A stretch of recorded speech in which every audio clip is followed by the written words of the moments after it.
Now I gotta ride or die.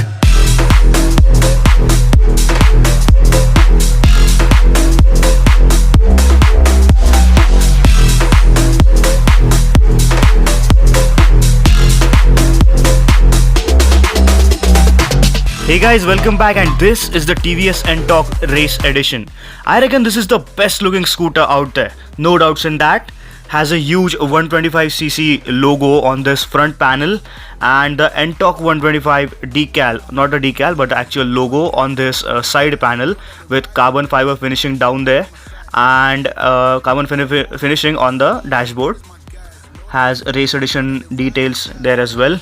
Now the best viewing angle on the N-TORQ is of course the rear end. I mean, just look at the tail light. It's so stunning. Doesn't that remind you of a Triumph Tiger? Of course it does.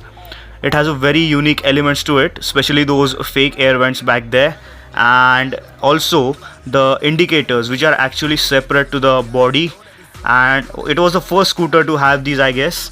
Has a TVS logo down there. Now one weird thing on the rear end is this big ugly mudguard. Now the bottom end is fortunately removable because it's a separate panel to the top one, can be removed. Again, looks great from the rear end.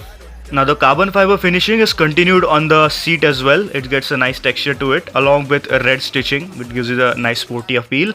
Now the mechanicals are mostly exposed on both of the sides. States 3 valve on the filter box and TVS on the CVT cover. A nice attention to detail is this, the monoshock, which is covered in red color. Has a complete attention grabbing look to it if you look at the scooter from this side. The N-TORQ was the first scooter to offer a fully digital instrument cluster. It sits a bit raised compared to the dashboard and has a 125 and race edition decal just below the cluster. Once you flick the key, it displays the information which is present on the cluster.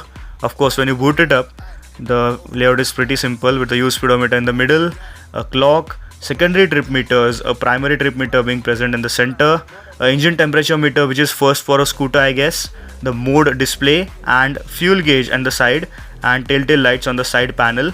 Now it displays a lot of information with these two buttons, a lap timer with a 0 to 60 meter, again average speed and the other lap timer, the best lap, okay, and the normal mode.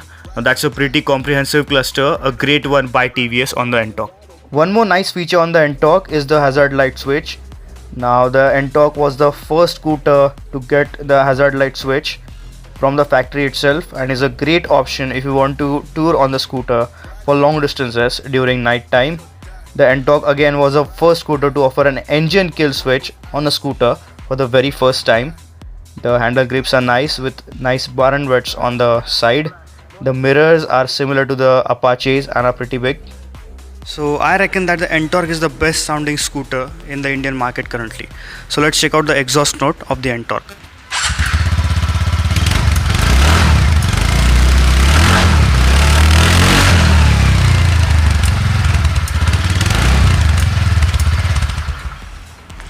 That's quite bassy, right?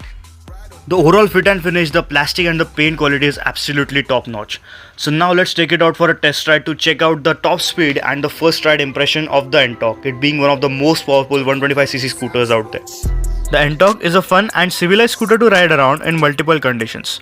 One of the reasons for this dual character is the engine. The throttle response is instant, although the power delivery is a bit different compared to its rivals.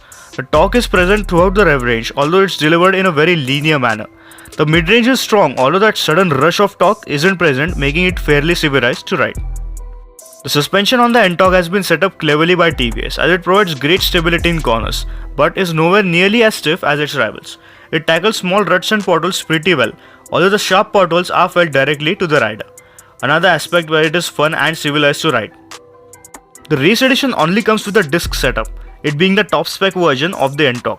Brakes have a strong biting power with the combined braking setup or the equivalent by TVS working effectively.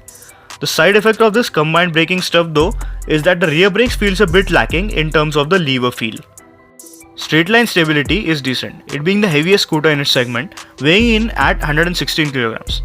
The higher weight does hamper its straight line speed, as despite it being the most powerful scooter, the acceleration doesn't feel that way. I was able to achieve around 93 to 95 km an hour on the highway with a pillion on board. Is it better than the Burgman and the Ray then?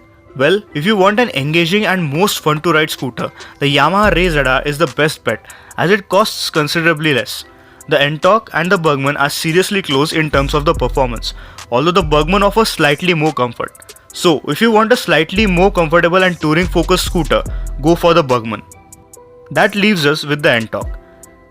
It is an all-rounder when it comes to 125cc sporty scooters as it combines the fun character of the Ray and the comfort and touring capability of the Burgman, whilst offering most features than both scooters combined.